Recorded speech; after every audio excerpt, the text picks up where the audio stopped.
Hello everyone, welcome to class number 78 of the chapter Programming using C। तो आज हम पढ़ेंगे और एक तरह के टॉपिक के बारे में। तो आज का हमारा टॉपिक है स्ट्रिंग हैंडलिंग फंक्शंस। तो ये स्ट्रिंग हैंडलिंग फंक्शंस क्या है, आज हम डिस्कस करेंगे इसके बारे में कि ये स्ट्रिंग हैंडलिंग फंक्शन क्या है। ओके, तो जैसे कि सी प्रोग्रामिंग लैंग्वेज हमें प्रोवाइड करता है कुछ प्री डिफाइंड फंक्शंस, कुछ लाइब्रेरी फंक्शंस जिसको हम बोलते हैं स्ट्रिंग हैंडलिंग फंक्शंस, जिन फंक्शंस को यूज करके हम क्या कर सकते हैं, स्ट्रिंग वैल्यूज को लेके कुछ टास्क या फिर ऑपरेशन सी प्रोग्राम में परफॉर्म कर सकते हैं। ओके, तो सी प्रोग्रामिंग लैंग्वेज हमें प्रोवाइड करता है कुछ प्री डिफाइंड फंक्शंस या फिर कुछ लाइब्रेरी फंक्शंस, जिन फंक्शंस को लेके हम क्या करते हैं, स्ट्रिंग वैल्यूज को लेके अगर कुछ टास्क या फिर ऑपरेशन परफॉर्म कर पाते हैं तो उस तरह के प्री डिफाइंड फंक्शंस को हम बोलते हैं स्ट्रिंग हैंडलिंग फंक्शंस। वही लिखा है, C programming language provides a set of pre defined functions called string handling functions to work with string values. String values को लेके वर्क करने के लिए, फिर टास्क या फिर ऑपरेशन परफॉर्म करने के लिए सी प्रोग्रामिंग लैंग्वेज हमें जो कुछ प्री डिफाइंड फंक्शंस प्रोवाइड करता है, उन set of pre defined functions को हम बोलते हैं क्या, स्ट्रिंग हैंडलिंग फंक्शंस। ओके, समझ आ गया स्ट्रिंग हैंडलिंग फंक्शंस हम किस तरह के फंक्शंस को बोलते हैं। तो जितने भी लाइब्रेरी फंक्शंस या फिर प्री डिफाइंड फंक्शंस हैं, उन लाइब्रेरी फंक्शंस को या फिर प्री डिफाइंड फंक्शंस को डिक्लेयर किया जाता है जिस तरह के फाइल्स में, उस तरह के फाइल्स को हम बोलते हैं हेडर फाइल्स। तो अगर हम हमारे प्रोग्राम में जिस तरह का प्री डिफाइंड फंक्शंस या फिर लाइब्रेरी फंक्शंस यूज करना चाहते हैं, तो वो प्री डिफाइंड फंक्शन या फिर लाइब्रेरी फंक्शंस जिस तरह के हेडर फाइल्स में डिक्लेयर किया गया है, उस तरह के हेडर फाइल्स को यूज करके हम क्या कर सकते हैं, हमारे प्रोग्राम में वो सारे प्री डिफाइंड फंक्शंस को यूज कर सकते हैं। जैसे कि हमें इनपुट आउटपुट के लिए जो फंक्शन चाहिए, जैसे कि प्रिंटफ फंक्शन, स्कैनफ फंक्शन, ये सारे फंक्शंस हमें प्रोवाइड करता है कौन सा हेडर फाइल, प्रोवाइड करता है stdio हेडर फाइल। तो अगर ये सारे प्रीडिफाइंड फंक्शंस को हम हमारे प्रोग्राम में यूज करना चाहते हैं तो हम क्या करते हैं, लिंक सेक्शन में hash include preprocessor use करके उन हेडर फाइल्स को हमारे प्रोग्राम में इंक्लूड करते हैं या फिर लिंक करते हैं, जिसके द्वारा उस पर्टिकुलर हेडर फाइल के अंदर जितने भी फंक्शंस डिक्लेयर किए गए हैं, सारे प्रीडिफाइंड फंक्शंस को हम हमारे प्रोग्राम में यूज कर पाते हैं। वैसे ही जितने भी सारे स्ट्रिंग हैंडलिंग फंक्शंस हैं, जितने भी सारे स्ट्रिंग फंक्शंस हैं, स्ट्रिंग के प्रीडिफाइंड फंक्शंस हैं, वो सारे फंक्शंस डिक्लेयर किए गए हैं जिस तरह के हेडर फाइल्स में, उस हेडर फाइल को हम बोलते हैं स्ट्रिंग डॉट एच। ओके, तो अगर हम हमारे प्रोग्राम में ये सारे प्रीडिफाइंड स्ट्रिंग हैंडलिंग फंक्शंस को यूज करना चाहते हैं, तो हमारे प्रोग्राम में स्ट्रिंग हेडर फाइल को क्या करना पड़ेगा, इंक्लूड करना पड़ेगा लिंक सेक्शन में हैश इंक्लूड प्री प्रोसेसर के द्वारा। ओके, तो hash include preprocessor use करके include hash include preprocessor use करके हम क्या कर सकते हैं, स्ट्रिंग हेडर फाइल को इंक्लूड कर सकते हैं हमारे प्रोग्राम में। इंक्लूड करने के बाद ये हमें अलाउ करेगा इस पर्टिकुलर हेडर फाइल के अंदर जितने भी सारे प्रीडिफाइंड फंक्शंस डिक्लेयर किए गए हैं, सारे प्रीडिफाइंड फंक्शंस को हमारे प्रोग्राम के अंदर यूज करके स्ट्रिंग वैल्यूज को लेके डिफरेंट टाइप ऑफ टास्क या फिर different type of operations perform करने के लिए। ओके, तो अभी देखते हैं कुछ तरह के different types of string handling functions के बारे में। बहुत सारे स्ट्रिंग हैंडलिंग फंक्शंस हैं जो कि हमें स्ट्रिंग हेडर फाइल प्रोवाइड करता है। तो उनमें से कुछ तरह के स्ट्रिंग हैंडलिंग फंक्शंस के बारे में देखेंगे जो कि सबसे ज्यादा यूज होने वाला स्ट्रिंग हैंडलिंग फंक्शंस हैं, जैसे कि string length, string compare, string n compare, string copy, string n copy, string cat, then string ncat, string str, string lower, string upper, string character, string rchar, string r, string reverse. तो ये कुछ commonly ज्यादा से ज्यादा use होने वाला string handling functions हैं जिसके बारे में एक एक करके हम डिस्कस करेंगे। ओके, सो फर्स्ट हम डिस्कस करेंगे एक तरह के स्ट्रिंग हैंडलिंग फंक्शंस के बारे में जिसका नाम है स्ट्रिंग लेंथ। तो ये स्ट्रिंग लेंथ फंक्शन हम क्यों यूज करते हैं, to find out the length of a string. अगर हमने एक स्ट्रिंग लिया है, उस पर्टिकुलर स्ट्रिंग में अगर हमने कुछ वैल्यू लिया है, स्ट्रिंग वैल्यू, उस पर्टिकुलर स्ट्रिंग वैल्यू का लेंथ अगर हम कैलकुलेट करना चाहते हैं, फाइंड करना चाहते हैं, तो वहां पे हम यूज करेंगे जिस तरह का फंक्शन, उस तरह के फंक्शन को हम बोलेंगे string length function. This function is used to find out the length of a string. एक स्ट्रिंग वैल्यू का लेंथ काउंट करने के लिए, फाइंड करने के लिए हम यूज करते हैं जिस फंक्शन को, वो है स्ट्रिंग लेंथ फंक्शन। तो सिंटेक्स क्या है स्ट्रिंग लेंथ फंक्शन का, जिस स्ट्रिंग वैल्यू का हम लेंथ काउंट करना चाहते हैं, वो स्ट्रिंग वैल्यू को हम यहाँ पे स्पेसिफाई करेंगे स्ट्रिंग लेंथ फंक्शन के अंदर, और वो हमें लेंथ काउंट करके उसका लेंथ प्रोवाइड करेगा। तो उसको एक एग्जांपल के थ्रू समझने की कोशिश करते हैं। जैसे कि कोई भी स्ट्रिंग फंक्शन अगर यूज करना चाहते हैं, कोई भी प्रीडिफाइंड स्ट्रिंग फंक्शन अगर यूज करना चाहते हैं, तो उसके लिए तो फर्स्ट हम यहाँ पे लिंक सेक्शन में लिंक करेंगे स्ट्रिंग हेडर फाइल को। ओके, तो उसके बाद मैंने यहाँ पे लिया एक स्ट्रिंग। क्या है स्ट्रिंग? इन्फोटेक। तो इस पर्टिकुलर स्ट्रिंग का अगर मैं लेंथ काउंट करना चाहता हूं, लेंथ फाइंड करना चाहता हूं, तो इसके लिए मैं यूज करूंगा क्या? String length function. ओके, और स्ट्रिंग लेंथ फंक्शन यूज करके मैं किस स्ट्रिंग का लेंथ काउंट करना चाहता हूं? str।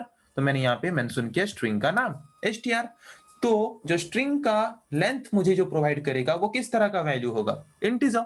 तो इंटीजर वैल्यू को रिप्रेजेंट करने के लिए हम जिस तरह का फॉर्मेट स्पेसिफायर यूज करते हैं वो क्या है? %d। ओके, तो इस पर्टिकुलर स्ट्रिंग का लेंथ कितना है? 1 2 3 4 5 6 7 8। तो लेंथ कितना हो गया? 8। तो आउटपुट क्या आना चाहिए? Length of the string str is %d की जगह पे प्रिंट करेगा 8। ओके, तो यहाँ पे आ रहा है length of the string str is 8। Okay, समझ आ गया स्ट्रिंग लेंथ फंक्शन हम क्यों यूज करते हैं। अभी आते हैं और एक तरह के फंक्शन के बारे में जिसका नाम है स्ट्रिंग कंपेयर। तो स्ट्रिंग कंपेयर फंक्शन हम क्यों यूज करते हैं? इसके नाम से ही पता चल रहा है, दो अलग अलग स्ट्रिंग के वैल्यूज को कंपेयर करने के लिए। This function is used to compare the values of two strings. दो अलग अलग स्ट्रिंग के वैल्यूज को कंपेयर करने के लिए हम यूज करते हैं स्ट्रिंग कंपेयर फंक्शन को। तो जैसे कि जिन दोनों स्ट्रिंग्स को हमें कंपेयर करना है, उस दोनों स्ट्रिंग को हम मेंशन करेंगे स्ट्रिंग कंपेयर फंक्शन के अंदर। तो इसको एग्जांपल के थ्रू समझने की कोशिश करते हैं। मैंने यहाँ पे लिया एक स्ट्रिंग str और एक स्ट्रिंग मैंने लिया str1। ओके, उसके बाद मैंने यहाँ पे यूज किया स्ट्रिंग कंपेयर फंक्शन को। तो जब भी हम दोनों स्ट्रिंग को कंपेयर करते हैं स्ट्रिंग कंपेयर फंक्शन यूज करके, तो अगर दोनों स्ट्रिंग का वैल्यू मैच होता है, अगर दोनों स्ट्रिंग का वैल्यू सेम होता है, तो वहां पे वो हमें रिटर्न करता है क्या? 0। अगर दोनों स्ट्रिंग के वैल्यूज अगर मैच नहीं करते, सेम नहीं होते, तो वो हमें 0 रिटर्न नहीं करता। ओके, तो यहाँ पे हमने क्या लिया है? तो जबकि स्ट्रिंग कंपेयर फंक्शन दोनों स्ट्रिंग के वैल्यूज जब कंपेयर होके सेम होते हैं, तो अब जबकि वो हमें 0 रिटर्न करता है। तो 0 कब रिटर्न करता है? जब दोनों स्ट्रिंग के वैल्यूज सेम होते हैं। तो स्ट्रिंग कंपेयर फंक्शन यूज करके अगर हम दोनों स्ट्रिंग के वैल्यूज को कंपेयर कर रहे हैं, अगर दोनों स्ट्रिंग के वैल्यूज कंपेयर होके इक्वल होता है, तो क्या रिटर्न करेगा? 0। तो यहाँ पे अगर वैल्यू 0 आता है, मतलब कंपेयर करते वक्त अगर इसका वैल्यू 0 आता है और 0 के साथ अगर इक्वल होता है, ओके, तो वहां पे वो क्या प्रिंट करेगा कि str और str1 दोनों इक्वल है, मतलब दोनों में जो वैल्यूज हैं इक्वल वैल्यूज हैं। और अगर ये कंडीशन सही नहीं होता, मतलब कंपेयर करते वक्त अगर दोनों कंपेयर इक्वल नहीं होते, तो वो हमें 0 रिटर्न नहीं करेगा। तो अगर 0 रिटर्न नहीं करेगा तो इसके साथ मैच नहीं करेगा। इसके साथ अगर मैच नहीं करेगा तो हमारे इफ के अंदर जो कंडीशन है वो कंडीशन फॉल्स हो जाएगा। तो अगर कंडीशन फॉल्स हो जाएगा तो उसके अंदर जो स्टेटमेंट है वो एग्जीक्यूट नहीं हो पाएगा, और वो अगर एग्जीक्यूट नहीं हो पाएगा तो जंप होके आ जाएगा एल्स ब्लॉक के पास, और एल्स ब्लॉक के अंदर जो स्टेटमेंट है उसको एग्जीक्यूट करेगा। तो क्या प्रिंट करेगा? str and str1 are not equal. तो यहाँ पे str में क्या है? इन्फोटेक। str1 में क्या है? Info space tech. तो दोनों वैल्यूज सेम है क्या? नो। दोनों वैल्यूज अगर सेम नहीं है तो स्ट्रिंग कंपेयर फंक्शन हमें 0 रिटर्न नहीं करेगा। तो अगर 0 रिटर्न नहीं करेगा तो 0 के साथ इक्वल नहीं होगा। तो 0 के साथ अगर इक्वल नहीं होगा तो इफ के अंदर जो कंडीशन दी है कंडीशन गलत होगा, और अगर कंडीशन गलत होगा तो वो जंप करके आ जाएगा एल्स ब्लॉक के पास, और एल्स ब्लॉक के अंदर हमने जो प्रिंटफ स्टेटमेंट यूज किया है उसको एग्जीक्यूट करेगा और प्रिंट करेगा क्या? str and str1 are not equal. Okay, तो स्ट्रिंग कंपेयर फंक्शन के बारे में पता चल गया। अभी आते हैं और एक तरह के फंक्शन के बारे में जिसका नाम है स्ट्रिंग एन कंपेयर। तो ये भी एक तरह का स्ट्रिंग कंपेयर फंक्शन है, बट दोनों के बीच डिफरेंस क्या है? वहां पे हम क्या करते थे, दोनों स्ट्रिंग के पूरा टोटल वैल्यूज को लेके कंपेयर करते थे। पर यहां पे हम क्या करेंगे, इस तरह के फंक्शन को यूज करके हम दोनों स्ट्रिंग के वैल्यूज को कंपेयर तो करेंगे, but n number of characters, शुरू से लेके n नंबर ऑफ कैरेक्टर्स तक कंपेयर करेंगे दोनों स्ट्रिंग के वैल्यूज को, और उसी नंबर ऑफ कैरेक्टर्स तक अगर दोनों स्ट्रिंग के वैल्यूज सेम हैं तो वहां पे वो हमें क्या करेगा? 0 रिटर्न करेगा। और अगर 0 रिटर्न करेगा इसका मतलब क्या होता है, अगर 0 रिटर्न कर रहा है इसका मतलब क्या कि दोनों में जो दो स्ट्रिंग को हम कंपेयर कर रहे हैं दोनों स्ट्रिंग इक्वल है। ओके, तो इसके लिए सिंटेक्स क्या है, जिन दोनों स्ट्रिंग को हम कंपेयर करना चाहते हैं दोनों स्ट्रिंग को मेंशन करेंगे, हर एक स्ट्रिंग से हम कितना नंबर ऑफ कैरेक्टर शुरू से लेना चाहते हैं उसको मेंशन करेंगे यहाँ पे। ओके, तो यहाँ पे एग्जांपल के थ्रू उसको समझने की कोशिश करते हैं। दोनों स्ट्रिंग यहाँ पे हमने लिया str str1, जिन दोनों स्ट्रिंग को हम कंपेयर करना चाहते हैं स्ट्रिंग कंपेयर फंक्शन के अंदर दोनों स्ट्रिंग को हमने यहाँ पे लिया। दोनों स्ट्रिंग से हम शुरू से कितना नंबर ऑफ कैरेक्टर को लेके कंपेयर करना चाहते हैं, 4, मतलब इसका 4 कैरेक्टर्स क्या है, इन्फो, इसका 4 कैरेक्टर्स क्या है, इन्फो। दोनों सेम है, दोनों सेम है मतलब स्ट्रिंग कंपेयर फंक्शन हमें रिटर्न क्या करेगा, 0, और 0 इक्वल्स टू 0, 0 0 के साथ सेम है मतलब कंडीशन यहाँ पे हमारा ट्रू हुआ। कंडीशन अगर ट्रू हुआ तो उसके अंदर जो स्टेटमेंट है उसको एग्जीक्यूट करेगा, तो प्रिंटफ फंक्शन को एग्जीक्यूट करेगा और प्रिंट करेगा str and str1 are equal. तो अगर इफ स्टेटमेंट को एग्जीक्यूट किया तो एल्स ब्लॉक को और एग्जीक्यूट नहीं करेगा, तो आउटपुट क्या आएगा, str and str1 are equal, print कर रहा है। तो समझ आ गया ये पर्टिकुलर फंक्शन के बारे में। तो अभी आते हैं और एक तरह के फंक्शन के बारे में जिसका नाम है स्ट्रिंग कॉपी फंक्शन। तो स्ट्रिंग कॉपी फंक्शन क्यों यूज करते हैं, इसके नाम से ही पता चल रहा है, एक पर्टिकुलर स्ट्रिंग का वैल्यू अगर हम कॉपी करना चाहते हैं और एक स्ट्रिंग में, तो उसके लिए हम यूज करते हैं जिस तरह का फंक्शन उसको हम बोलेंगे string copy function. This function is used to copy the value of one string into another string। एक स्ट्रिंग के वैल्यू को और एक स्ट्रिंग में कॉपी अगर करना चाहते हैं तो उसके लिए हम यूज करते हैं स्ट्रिंग कॉपी फंक्शन को। ओके, तो यहाँ पे क्या होता है, फर्स्ट एक स्ट्रिंग है, ये और एक स्ट्रिंग है, तो जिस स्ट्रिंग का वैल्यू मुझे कॉपी करना है उस स्ट्रिंग को मैं मेंशन करूंगा बाद में, और जिस स्ट्रिंग में कॉपी करके स्टोर करना है उसको मेंशन करूंगा फर्स्ट में। ओके, तो मुझे यहाँ पे क्या करना है, स्ट्रिंग 2 का वैल्यू कॉपी होगा स्ट्रिंग 1 में। Okay, string copy function will copy the value of string 2 into string 1। Okay, जिस स्ट्रिंग का वैल्यू हमें कॉपी करना है उसको बाद में मेंशन करेंगे, और जिस स्ट्रिंग में उसको कॉपी करके रखना है उसको फर्स्ट मेंशन करेंगे। तो इसको एग्जांपल के थ्रू समझने की कोशिश करते हैं। यहाँ पे लिया मैंने दो स्ट्रिंग str str1, str में है इन्फोटेक और str1 में है चैनल। तो यहाँ पे मुझे क्या करना है, स्ट्रिंग कॉपी करना है। कॉपी करना है मतलब क्या, str1 में जो वैल्यू है उसको मुझे str1 में जो वैल्यू है उसको मुझे कॉपी करना है str में। तो str1 में कितना है, वैल्यू क्या है, चैनल। तो चैनल को पूरा टोटल कॉपी करके मैं स्टोर करूंगा किसमें, str में। तो str का वैल्यू इन्फोटेक की जगह पे क्या हो गया, इन्फोटेक की जगह पे हो गया चैनल। ओके, तो अगर हम स्ट्रिंग कॉपी फंक्शन यूज करके कॉपी करते हैं एक पर्टिकुलर स्ट्रिंग का वैल्यू और एक स्ट्रिंग में, तो जिस पर्टिकुलर स्ट्रिंग में हम वैल्यू स्टोर करते हैं उस पर्टिकुलर स्ट्रिंग का वैल्यू वो क्या करेगा, प्रिंट करेगा।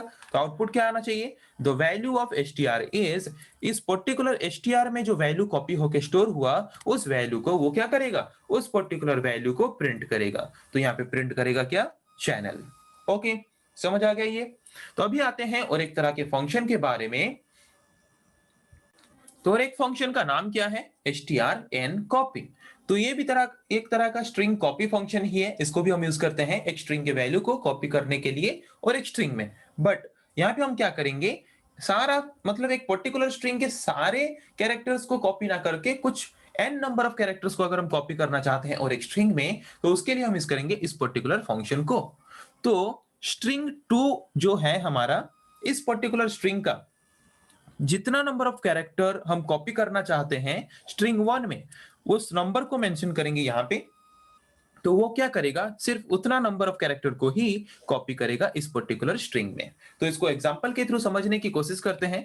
जैसे कि हमने यहाँ पे दो स्ट्रिंग लिया है str str1। तो मुझे क्या करना है, str1 में जो वैल्यू है, str1 में जो वैल्यू है उस पर्टिकुलर वैल्यू का सिर्फ मुझे शुरू से 4 ठो कैरेक्टर को ही कॉपी करना है str में। तो str का वैल्यू क्या है, इन्फोटेक। ओके, और str1 में क्या वैल्यू है, चैनल। तो str1 का मुझे सिर्फ फर्स्ट से 4 ठो कैरेक्टर ही कॉपी करना है। तो फर्स्ट से 4 ठो कैरेक्टर क्या है, चैन, CHAN।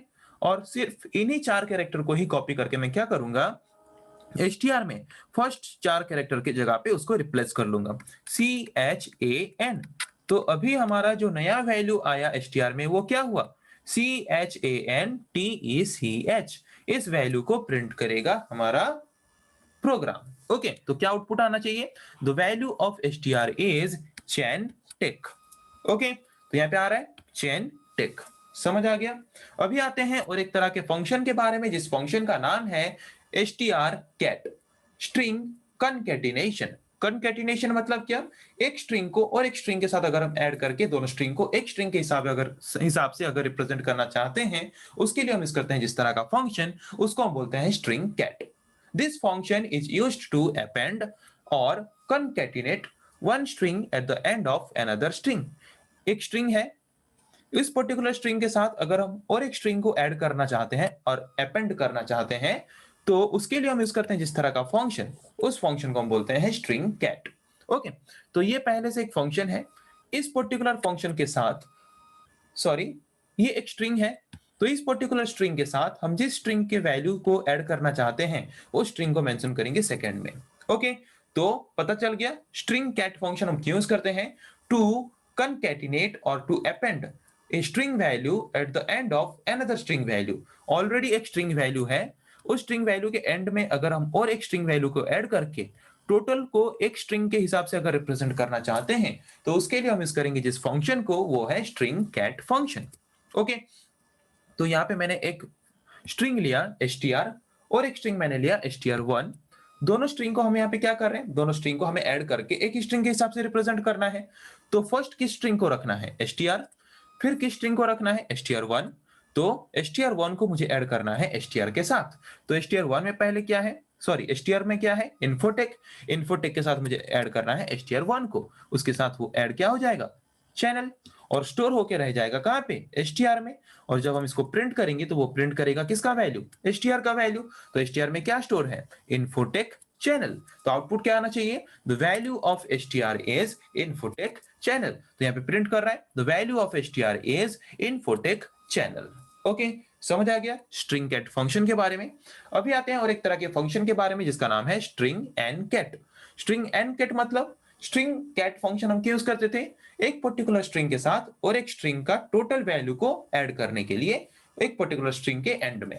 बट अगर हम स्ट्रिंग एंड कैट फंक्शन को यूज करते हैं तो ये क्या करेगा? एक पर्टिकुलर स्ट्रिंग के साथ और एक स्ट्रिंग का सारे कैरेक्टर्स को ऐड ना करके n नंबर ऑफ कैरेक्टर को ऐड करेगा एक पर्टिकुलर स्ट्रिंग के एंड में। तो ये एक स्ट्रिंग है, इस पर्टिकुलर स्ट्रिंग के साथ हम स्ट्रिंग को ऐड करना चाहते हैं, तो इस पर्टिकुलर स्ट्रिंग का जितना नंबर ऑफ कैरेक्टर हम ऐड करना चाहते हैं स्ट्रिंग के एंड में, उतना नंबर हम यहाँ पे क्या करेंगे? मेंशन करेंगे। तो एग्जांपल के थ्रू इसको समझने की कोशिश करते हैं। मैंने लिया यहाँ पे दो स्ट्रिंग str1। तो मुझे क्या करना है? str के साथ अपेंड करना है या फिर ऐड करना है str1 को। बट str1 के मुझे कितना कैरेक्टर ऐड करना है? 4। 4 मतलब सिर्फ चैन। तो आउटपुट क्या आएगा? इन्फोटेक चैन। ओके, तो आउटपुट क्या आना चाहिए? The value of str1 is infotech chain. Okay, तो आउटपुट क्या आ रहा है? इन्फोटेक चैन। समझ आ गया? अभी आते हैं और एक तरह के फंक्शन के बारे में, जिस फंक्शन का नाम है str। तो इस फंक्शन को हम क्यों यूज करते हैं? This function is used to find the first occurrence of a given string in another string. Okay, ये एक स्ट्रिंग है, ये एक स्ट्रिंग है। तो यहाँ पे हमने जो स्ट्रिंग दिया है, इस पर्टिकुलर स्ट्रिंग का फर्स्ट ऑकरेंस हमारे स्ट्रिंग में जहां पे भी होगा, वो क्या करेगा? उस पर्टिकुलर स्ट्रिंग को वो हमें एज ए आउटपुट प्रोवाइड करेगा। ओके, तो इसको एग्जांपल के थ्रू समझने की कोशिश करते हैं। जैसे कि मैंने यहाँ पे एक स्ट्रिंग लिया str।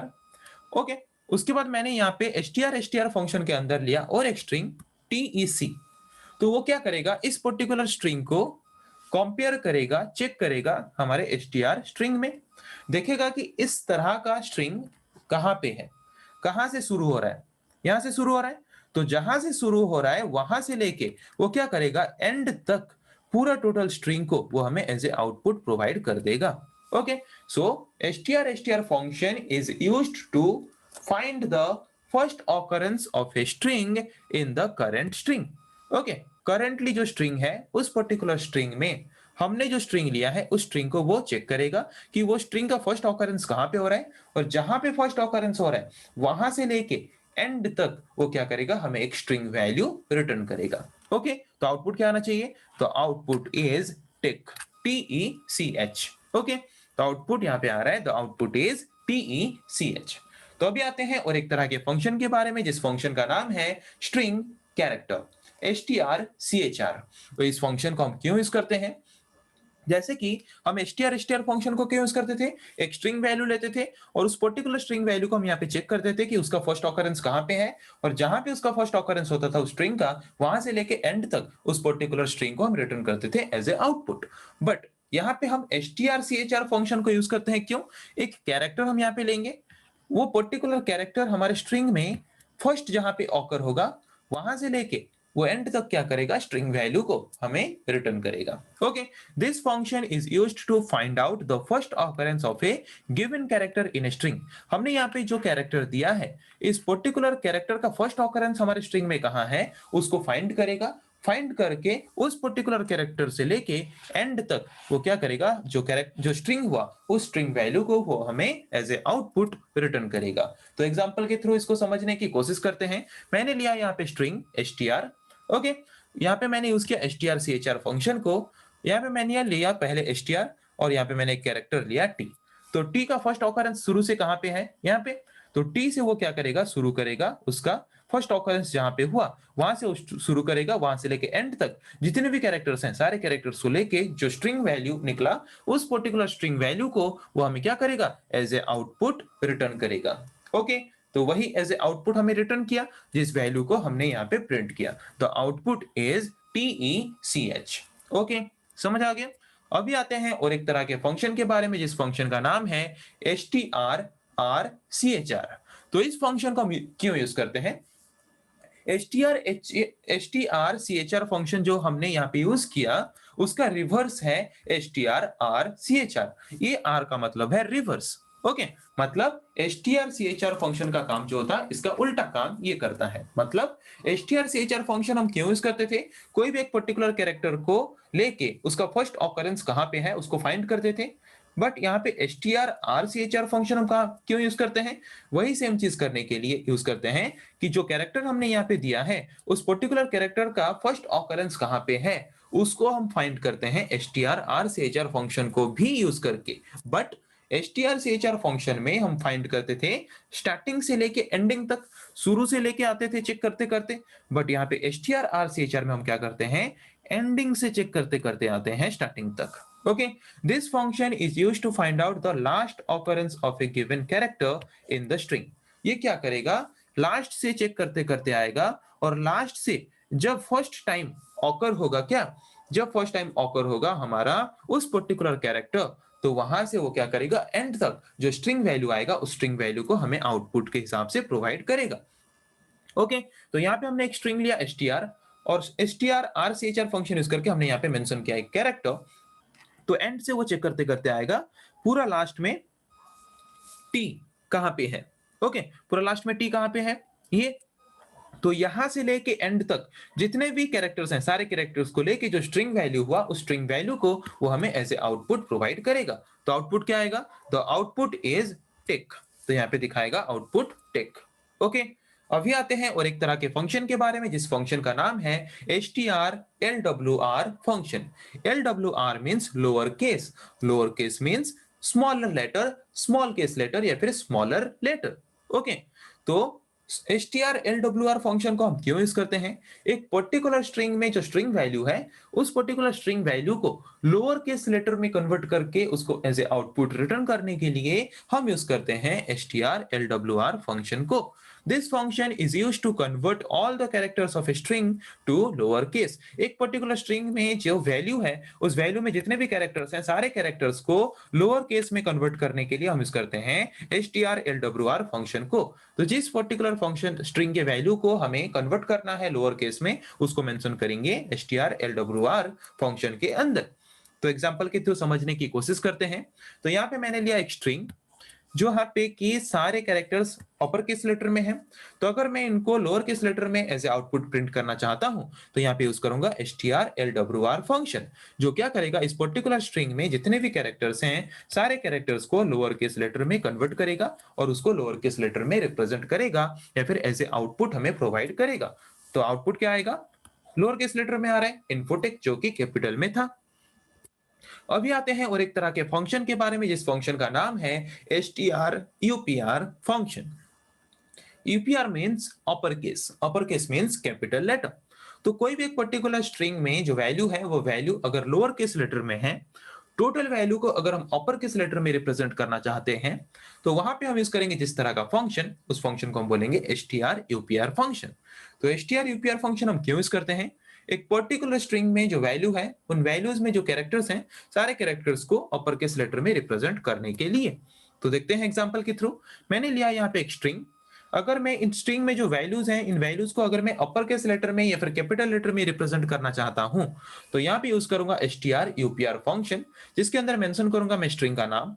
उस पर्टिकुलर स्ट्रिंग में जो वैल्यू है उन वैल्यूज में जितने भी कैरेक्टर्स हैं सारे कैरेक्टर्स को वो क्या करेगा, कन्वर्ट करेगा अपर केस लेटर में और उनको रिप्रेजेंट करेगा अपर केस लेटर में। ओके, अभी आते हैं और एक तरह के फंक्शन के बारे में जिसका नाम है strrev, स्ट्रिंग रिवर्स। मतलब एक पर्टिकुलर स्ट्रिंग में जो वैल्यू है उस वैल्यू को अगर हम रिवर्स करना चाहते हैं, ओके, तो उसके लिए हम यूज करते हैं जिस तरह का स्ट्रिंग फंक्शन, उसको हम बोलते हैं स्ट्रिंग rev या फिर string reverse function. This function is used to reverse the value of a string. जिस पर्टिकुलर स्ट्रिंग की वैल्यू को हम रिवर्स करके रिप्रेजेंट करना चाहते हैं एज ए आउटपुट, उस पर्टिकुलर स्ट्रिंग को हम रिप्रेजेंट करेंगे स्ट्रिंग rev फंक्शन के अंदर। एग्जांपल के थ्रू समझने की कोशिश करते हैं। मैंने लिया यहाँ पे एक स्ट्रिंग। अगर मैं इस पर्टिकुलर स्ट्रिंग वैल्यू को रिवर्स फॉर्म में दिखना चाहता हूं या फिर आउटपुट के हिसाब से दिखाना चाहता हूं, यहाँ पे यूज करूंगा स्ट्रिंग रिवर्स फंक्शन को। जिस पर्टिकुलर स्ट्रिंग वैल्यू को मुझे रिवर्स करना है उस स्ट्रिंग का नाम मेंशन करूंगा, तो वो क्या करेगा, उस पर्टिकुलर स्ट्रिंग में जो वैल्यू है उसको रिवर्स फॉर्म में एज ए आउटपुट हमें प्रोवाइड करेगा। ओके, तो यहाँ पे देख सकते हो रिवर्स फॉर्म में हमें आउटपुट को प्रोवाइड कर रहा है।